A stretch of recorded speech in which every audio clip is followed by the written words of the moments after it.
तो बच्चों हम लोग कंटिन्यू करेंगे केमिकल बॉन्डिंग। केमिकल बॉन्डिंग हम लोग कंटिन्यू करेंगे फिर से। और अभी तक अगर देखा जाए केमिकल बॉन्डिंग में हम लोग कोवैलेंट बॉन्ड का पूरा डिटेल पढ़े, आयनिक बॉन्ड डिटेल में पढ़ा गया, कोऑर्डिनेट बॉन्ड को डिटेल में पढ़ा गया, आयनिक कंपाउंड की क्या कैरेक्टरिस्टिक हैं पूरा डिटेल में देखा गया, कोवैलेंट कंपाउंड के कैरेक्टरिस्टिक क्या है डिटेल में देखा गया, लुईस डॉट स्ट्रक्चर भी बनाना हम लोग सीख चुके हैं। अब अगर आपको ये सारी चीजें पता है तो आगे जो टॉपिक हम लोग कवर करेंगे, जैसे कभी कभी आपके एग्जाम में आ जाता है कि कौन सा इसमें ऑड इलेक्ट्रॉन मॉलिक्यूल है या कौन सा इसमें इलेक्ट्रॉन डिफिशिएंट मॉलिक्यूल है, या कोई मॉलिक्यूल दे देगा लुईस डॉट स्ट्रक्चर, या हो सकता दे दे या ना दे, तो उसे बोल देगा कि इस एटम पर कितना फॉर्मल चार्ज होगा। तो इन सबका कैलकुलेशन, इन सबको आज हम लोग डिटेल में कवर करते हैं। तो हेडिंग लिखिएगा आज का टॉपिक, आज का टॉपिक है लिखिएगा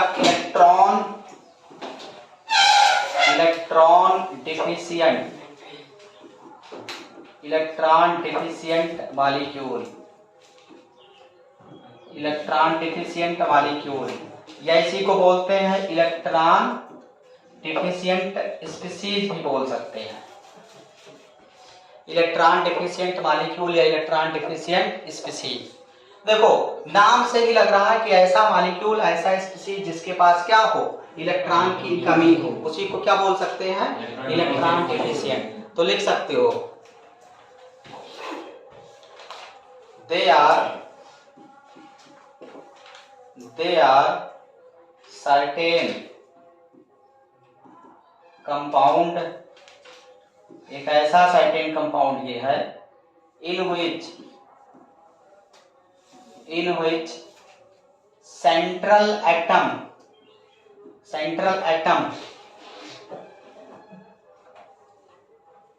have incomplete octet, जिसका सेंट्रल एटम क्या होगा, ऑक्टेट, जिसका इनकम्प्लीट होगा, उसी को क्या बोल सकते हैं, इलेक्ट्रॉन डिफिशिएंट मॉलिक्यूल या स्पीशीज बोल सकते हैं। या आप कह सकते हो they do not obey octet rule, जो ऑक्टेट रूल को ना ओबे करे, फॉलो करे, या they do not follow octet rule, उसे क्या बोल सकते हैं, इलेक्ट्रॉन डिफिशिएंट मॉलिक्यूल। अगर देखा जाए बच्चों इलेक्ट्रॉन डिफिशिएंट मॉलिक्यूल है तो इसका मतलब इलेक्ट्रॉन की कमी है ना, तो इलेक्ट्रॉन कहीं से गेन करना चाहेगा, और जब कोई इलेक्ट्रॉन गेन करता है तो उसको हम लोग लुईस एसिड भी बोलते हैं। क्या बोलते हैं, लुईस एसिड। तो दे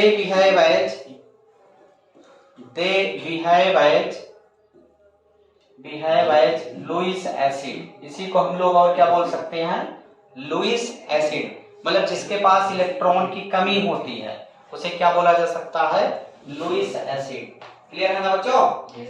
बोलो जैसे ये सर्टेन लिखा है, तो उसके नीचे सेंट्रल एटम, ठीक है। चलो जैसे एग्जांपल हम लोग देखते हैं बच्चों, जैसे मान लिया बोरोन ट्राइक्लोराइड ही ले लो। बोरोन ट्राइक्लोराइड क्या इलेक्ट्रॉन डिफिशिएंट मॉलिक्यूल नहीं है? है। कैसे पता चला है? इसके पास इलेक्ट्रॉन की कमी है। आप देख सकते हो बोरोन और वैलेंस शेल में कितना इलेक्ट्रॉन और कितने फ्लोरीन है, 3 फ्लोरीन ऐसे है। अच्छा फ्लोरीन कितने बॉन्ड से जुड़ सकता है, एक ना, तो ऐसे सिंगल बॉन्ड से 3। अगर देखा जाए बोरोन के पास 6 इलेक्ट्रॉन ही तो होगा।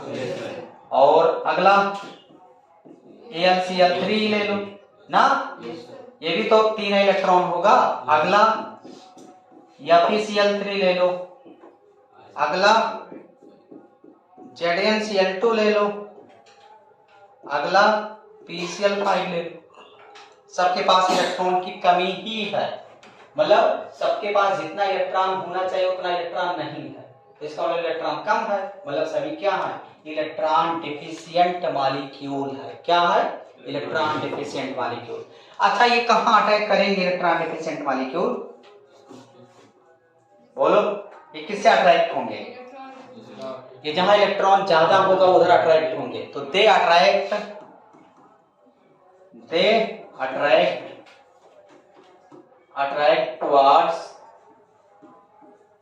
towards electron rich species।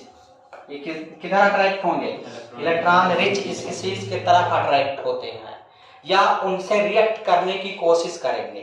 For example, जैसे देखना बच्चों, अगर देखा जाए ये है BF3 बोरोन ट्राइफ्लोराइड और ये है NH3, इसके पास लोन पेयर है, लुईस डॉट स्ट्रक्चर जब बनाओगे तो अगर इन दोनों का स्ट्रक्चर हम लोग ड्रा करें बच्चों, तो बोरोन ऐसे 3 क्लोरीन है ऐसे, और ऐसे नाइट्रोजन, इनके पास 5 इलेक्ट्रॉन होता है ना, हाइड्रोजन ऐसे जुड़ा हुआ है, तो ऑक्टेट कंप्लीट है नाइट्रोजन का कि नहीं? तो अगर देखा जाए नाइट्रोजन अपना लोन पेयर डोनेट कर देगा ना, इधर इसको ऐसे डोनेट कर देगा और ये लोन पेयर को एक्सेप्ट कर रहा है, तो इसलिए जो BF3 है इसका नाम हो जाएगा लुईस एसिड। ये लोन पेयर को एक्सेप्ट किया ना, तो इसका नाम है लुईस एसिड। और NH3 क्योंकि लोन पेयर डोनेट किया तो इसका नाम हो जाएगा क्या? लुईस बेस इसका नाम हो जाएगा। ये इलेक्ट्रॉन रिच स्पीसीज है NH3, और BF3 इलेक्ट्रॉन डिफिशिएंट स्पीसीज। दोनों में अट्रैक्शन नहीं हो जाएगा, जब इलेक्ट्रॉन एक के पास कम एक के पास ज्यादा, तो दोनों ऐसे कोऑर्डिनेट बॉन्ड बना देंगे। ऐसे देखना, बोरोन यहाँ 3 क्लोरीन ऐसे हो गया ऐसे, और यहाँ ऐसे कोऑर्डिनेट बॉन्ड N, और ऐसे 3H ऐसे कनेक्ट हो जाएगा। अच्छा, इसी को और क्या लिख सकते हैं बच्चों? क्या लिख सकते हैं इसी को? कोऑर्डिनेट अगर हटा दें तो और कुछ लिख सकते हैं क्या? अमन बताएंगे। अगर कोऑर्डिनेट हम ना लगाना चाहें बॉन्ड तो क्या और लिख सकते हैं? Plus minus. जिधर हेड है उधर निगेटिव और जिधर टेल है उधर प्लस। तो इसको ऐसे लिख सकते हैं, देखना, B इधर F और यहां ऐसे कर देंगे single bond N H and H, इधर नेगेटिव और इधर पॉजिटिव, ऐसे भी लिख सकते हैं। ओके, तो इसका मतलब इलेक्ट्रॉन डिफिशिएंट मॉलिक्यूल जब हमें पता रहेगा तो हम और रिएक्शन वगैरह भी दिमाग लगा करके समझ सकते हैं।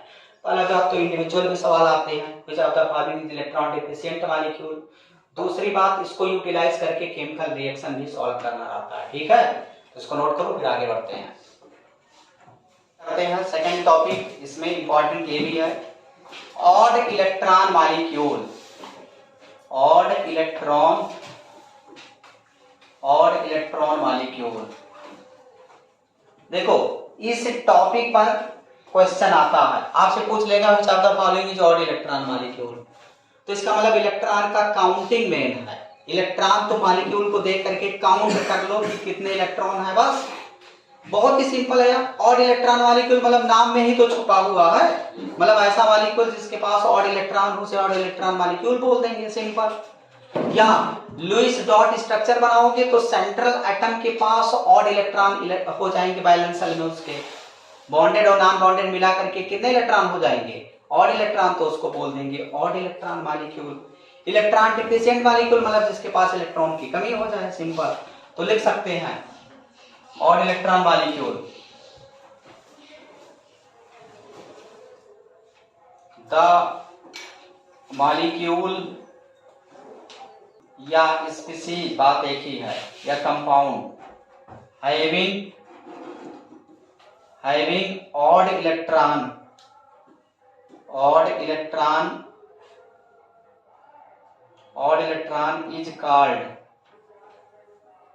is called odd electron molecule, is called odd electron molecule। इसी क्या बोलते हैं? ऑड इलेक्ट्रॉन मॉलिक्यूल बोलते हैं। और दूसरी बात लिख सकते हैं, central atom of odd electron molecule have odd electron in valence cell। मतलब किसी भी ऑड इलेक्ट्रॉन मॉलिक्यूल का जो सेंट्रल एटम होगा उसके वैलेंस शेल में मतलब बॉन्डेड और नॉन बॉन्डेड सब मिला करके कितने इलेक्ट्रॉन होने चाहिए? ऑड इलेक्ट्रॉन होने चाहिए। अच्छा ये बताओ, जब ऑड इलेक्ट्रॉन होगा इसका मतलब कोई ना कोई अनपेयर्ड इलेक्ट्रॉन हो जाएगा ना। स्ट्रक्चर ऑफ एटम में आपने इलेक्ट्रॉनिक कॉन्फ़िगरेशन निकाला था, उसमें अनपेयर्ड और पेयर्ड इलेक्ट्रॉन पता चला था कि नहीं? और अगर अनपेयर्ड इलेक्ट्रॉन होगा तो कुछ ना कुछ उसका मैग्नेटिक मूवमेंट आ जाएगा। फार्मूले से मैग्नेटिक मूवमेंट इक्वल टू क्या फार्मूला पढ़े थे? Under root n n plus 1 की 2 था यार, एन एन प्लस 2 ब्रैकेट में ना। तो यहाँ एन क्या है? नंबर ऑफ अनपेयर्ड इलेक्ट्रॉन है। और अनपेयर्ड इलेक्ट्रॉन अगर पता चल जाएगा मैग्नेटिक मूवमेंट पता चलेगा। अगर मैग्नेटिक मूवमेंट कुछ ना कुछ रहा तो पैरामैग्नेटिक नेचर का हो गया, और अगर मैग्नेटिक मूवमेंट जीरो हो गया तो डायमैग्नेटिक नेचर का हो जाएगा। तो यहाँ कुछ ना कुछ मैग्नेटिक मूवमेंट होगा, तो इस वजह से they are paramagnetic in nature. Paramagnetic in nature किस नेचर के हो जाएंगे? पैरामैग्नेटिक नेचर के। इसके कुछ एग्जाम्पल भी आपको पता होना चाहिए, जैसे बहुत ही सिंपल एग्जाम्पल NO2। कितने इलेक्ट्रॉन है? आयुष बताएंगे। आयुष बाबू बताओ कितने इलेक्ट्रॉन इसके पास है टोटल? बताओ। अरे नाइट्रोजन के पास 7, ऑक्सीजन के पास 8 दूनी 16 और 7, तो और इलेक्ट्रॉन नहीं है इसमें। बताओ आयुष।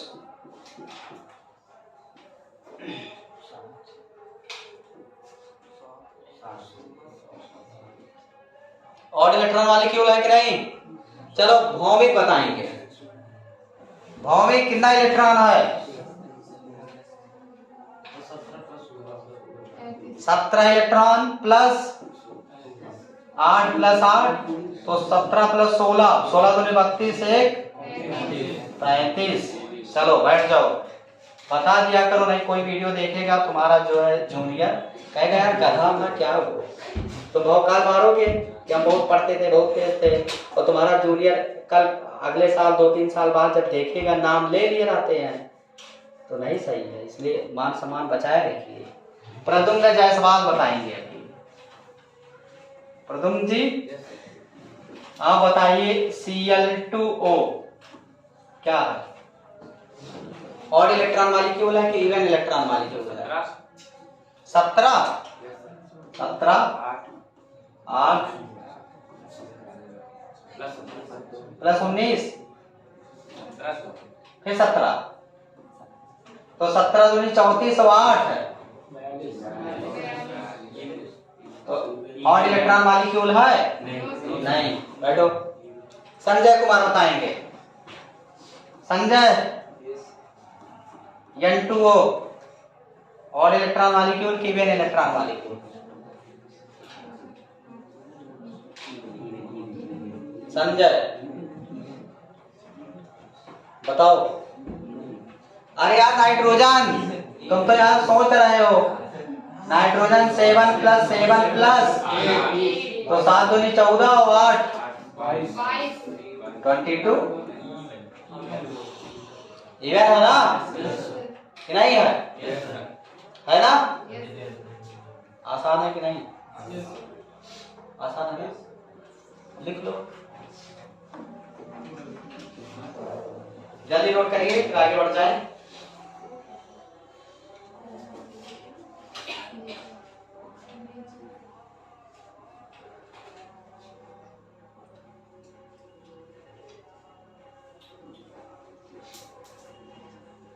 चलो आपकी वैष्णवी बताएगी। NO 7 प्लस 8 ना, बहुत सही। 7 प्लस 8 कितना? ऑड इलेक्ट्रॉन की नहीं? ये ऑड इलेक्ट्रॉन है, ये नहीं है, ये नहीं है। चलो पूछें कि ना पूछें? उमंग बताएंगे। N2O 4 14 प्लस क्या? अब देखो 14 प्लस 32 ना, इवन जोड़ना ही नहीं है, तुरंत ही गया। अच्छा अगर देखा जाए इसको हम 2 से डिवाइड मार दें तो क्या बन जाएगा? NO2 बन जाएगा। तो ये क्या है? ये इवन ये भी है।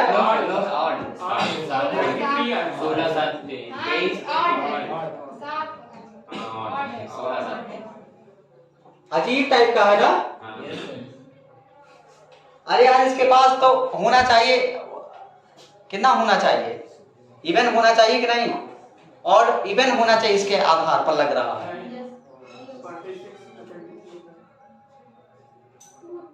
हाँ 23 इलेक्ट्रॉन है। अच्छा इसके पास 23 इलेक्ट्रॉन वो है, इसी वजह से 2 NO2 मिल जाते हैं। 2 NO2 आपस में मिलना पसंद करते हैं। इनके पास 1 इलेक्ट्रॉन, एक पास इनके है 1 इलेक्ट्रॉन, तो दोनों मिलना पसंद करते हैं, दोनों मिल जाते हैं और गले मिल करके ऐसे बना देंगे, ऐसे दोनों जुड़ जाते हैं। तो जेई में सवाल आया है कि NO2 क्यों डाइवर फॉर्म में पाया जाता है? ये डाइवर है ना, जेई को सवाल आया क्यों 1 NO2 इधर 1 NO2 इधर, क्यों दोनों मिलना चाह रहे हैं, डाइवर बनना चाहते हैं? क्योंकि NO2 के पास और इलेक्ट्रॉन है, एक सिंगल इलेक्ट्रॉन है, वो पेयर होना चाहिएगा। कोई सिंगल इलेक्ट्रॉन एग्जिस्ट नहीं करता, होता नहीं, स्टेबल होते हैं, वो तुरंत क्या हो जाएंगे? पेयर। तो इस वजह से ये डाइवर बनता है। ये N2O4 क्या है? ये डाइवर है। और NO2 क्या है? NO2 क्या बच्चा? मोनोमर। अरे 10th में ये सब पढ़े हो यार, डाइमर, मोनोमर, पॉलीमर। तो नोट करो जल्दी से, फिर आगे बढ़ते हैं। जल्दी से लिख लो। फॉर्मल चार्ज, फॉर्मल चार्ज,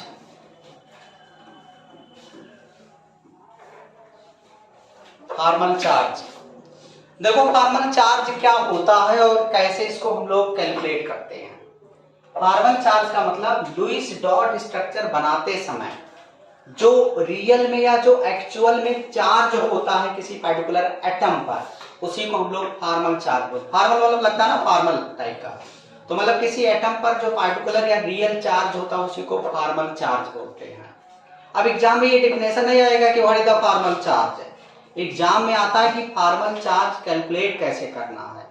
कोई लुईस डॉट स्ट्रक्चर ऐसे बोल देगा कार्बोनेट आयन में सभी ऑक्सीजन पर फॉर्मल चार्ज होगा, या कार्बोनेट आयन में कार्बन पर चार्ज फॉर्मल चार्ज होगा, 4 ऑप्शन दे देगा। तो फॉर्मल चार्ज का कैलकुलेशन आना चाहिए तुम्हें। तो देखो होता क्या है फॉर्मल चार्ज, हम लोग कैलकुलेट कैसे करेंगे। तो फॉर्मल चार्ज इक्वल टू होता है number of balance electron, number of balance electron आपको पता होना चाहिए किसका, जिसका फॉर्मल चार्ज निकालना है, minus number of loan pair electron, loan pair electron मतलब जिस एटम पर हमें फॉर्मल चार्ज निकालना उस पर लोन पेयर कितना बचा हुआ है, और फिर minus 1/2 number of bonded electron, number of bonded electron. अगर आपको ये फार्मूला पता है तो आप आसानी से फॉर्मल चार्ज निकाल सकते हैं। ये फार्मूला अगर पता है तो फॉर्मल चार्ज आसानी से निकाल सकते हो।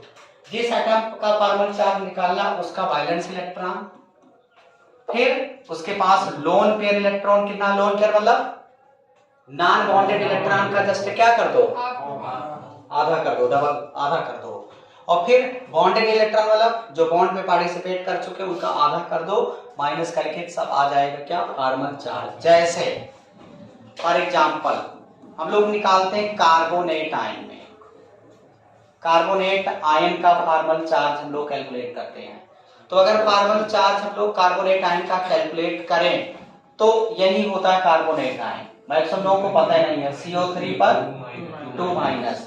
तो अगर इसका हम लोग लुईस डॉट स्ट्रक्चर बनाएं तो ऐसे बनेगा कार्बन डबल बॉन्ड ऑक्सीजन, इसके पास 4 इलेक्ट्रॉन बचेंगे, और सिंगल बॉन्ड ऑक्सीजन, इसके पास 4 था ना, और तो 1 इलेक्ट्रॉन और आ जाएगा 6, और यहाँ निगेटिव साइन के साथ।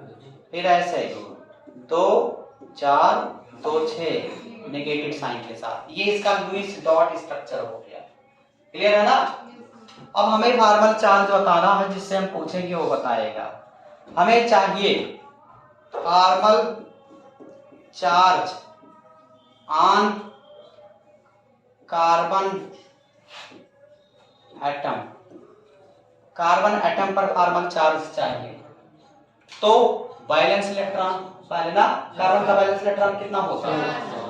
4 माइनस लोन पेयर कितना है इसके पास? 0 माइनस 1/2। बॉन्डेड इलेक्ट्रॉन कितना? 2 इलेक्ट्रॉन इसमें, तो इसमें 4 इसमें, तो 4 गुना 8 इंटू 8। तो ये 4 बचा, और ये 4 माइनस हो जाएगा, तो कितना बचा? 0। मतलब कार्बन पर फॉर्मल चार्ज कितना है? 0। आसान है कि नहीं? चलो, जैसे फॉर्मल चार्ज निकालना है on double bonded oxygen atom. तो बताओ वैलेंस इलेक्ट्रॉन कितना? 6। पता होना चाहिए, तभी तो आगे बढ़ पाओगे। और लोन पेयर कितना है? 2। लोन पेयर 2, 4 का आधा कर दो, तो कितना? 2 माइनस 1/2। बॉन्डेड इलेक्ट्रॉन कितना? 4। तो कितना हो जाएगा? 6। देखो 2 दूना 4, 2 और 2 4, कितना आ जाएगा? 2।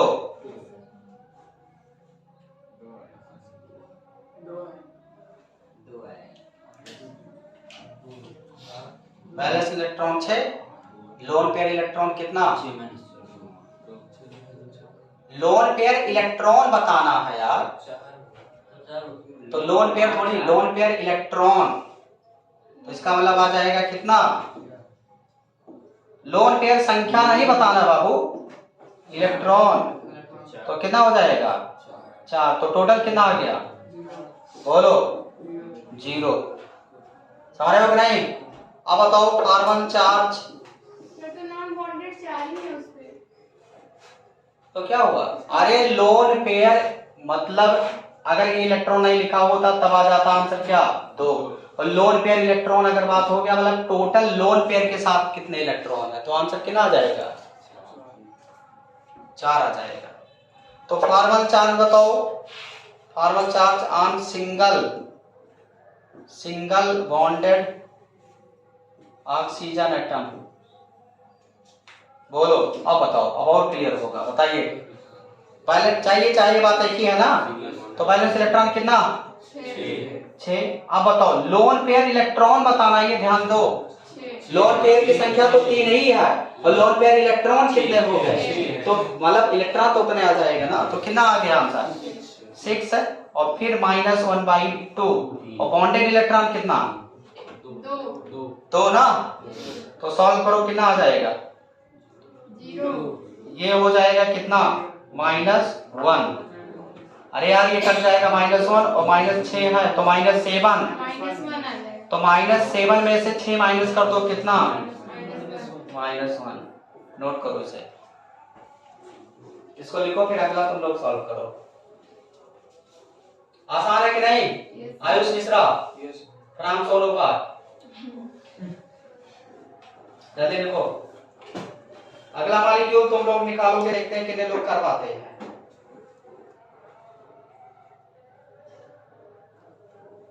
तो फॉर्मल चार्ज निकालने का सबसे आसान तरीका है, सबसे पहले क्या करना है, किसी भी एटम पर फॉर्मल चार्ज निकालना, तो बैलेंस इलेक्ट्रॉन जिस पर निकालना minus number of loan pair electron, ये ध्यान देना है। अगर लोन पेयर होगा तो आंसर दूसरा नंबर आने लगेगा। लोन पेयर इलेक्ट्रॉन मतलब टोटल लोन पेयर कितने इलेक्ट्रॉन काउंट करना है, -1/2 नंबर ऑफ बॉन्डेड इलेक्ट्रॉन करोगे तो आपको आ जाएगा क्या? Formal charge. तो इसमें हमें नाइट्रेट आयन में निकालना फॉर्मल चार्ज। सेंट्रल एटम बताओ, नाइट्रोजन ना। और ऐसे हम लोग लगा देते हैं डबल बॉन्ड, ऐसे लगा देंगे, ऐसे ऑक्सीजन नेगेटिव चार्ज है ना, तो 6 इलेक्ट्रॉन, और ऐसे लगा देंगे कोऑर्डिनेट बॉन्ड। और इसके पास कितने इलेक्ट्रॉन हैं? 6 इलेक्ट्रॉन। यहाँ कितना? 4 इलेक्ट्रॉन। और यहाँ तो बचा ही नहीं ना, तो चलो निकालते हैं बच्चों, निकालते हैं। तो हमें चाहिए सबसे पहले formal charge on nitrogen atom. तो नाइट्रोजन के पास बैलेंस इलेक्ट्रॉन कितना? 5। माइनस लोन पेयर इलेक्ट्रॉन कितना? -1/2। नंबर ऑफ बॉन्डेड इलेक्ट्रॉन कितना? 8। तो कितना हो जाएगा? 4 1। फॉर्मल चार्ज 1 है नाइट्रोजन पर ना। चलो चेक कर लेते हैं। Formal charge of double bonded oxygen atom, double bonded oxygen atom मतलब इस पर, तो बताओ बैलेंस इलेक्ट्रॉन कितना? 6। माइनस लोन पेयर इलेक्ट्रॉन कितना? 4 माइनस 1/2 इंटू 4 कितना? तो 2 4 6 0 ना। चलो अगला formal charge of single bonded oxygen atom. तो सिंगल बॉन्डेड मतलब ये, और ये भी सिंगल बॉन्ड ही तो है, तो क्या कर सकते हैं बताओ? बैलेंस इलेक्ट्रॉन कितना? 6 माइनस लोन पेयर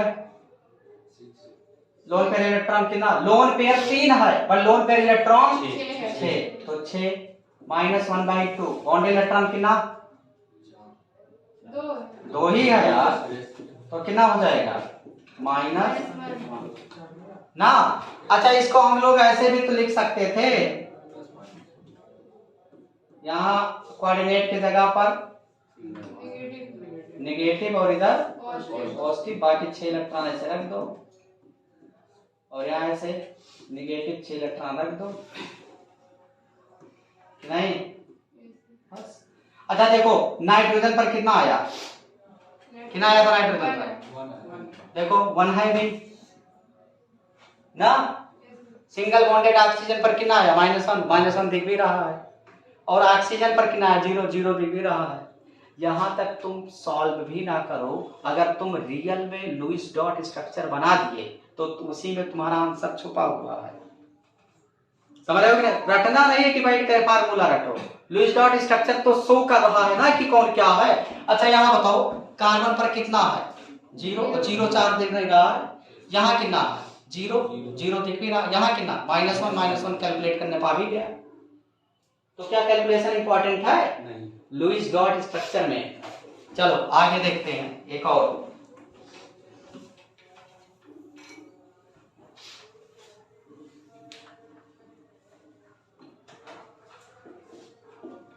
जैसे मान लिया अगला तीसरा तुम बना दो ओजोन O3, तो लुईस डॉट स्ट्रक्चर बनाओगे ऐसे ही तो बनता था ना, ऐसे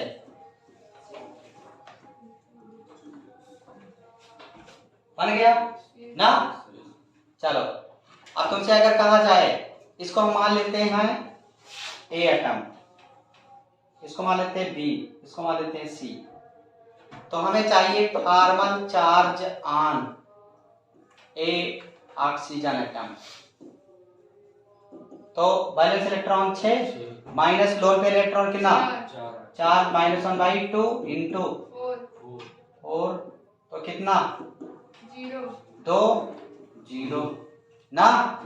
अगर तुमसे कहा जाए formal charge on B oxygen atom बताओ, B ऑक्सीजन एटम बताओ, तो कितना बैलेंस इलेक्ट्रॉन? 6 माइनस कितना? 2 माइनस इंटू 4 नहीं 6, तो 3 5 कितना? 1 +1 या +1 बात एक ही है, ठीक है।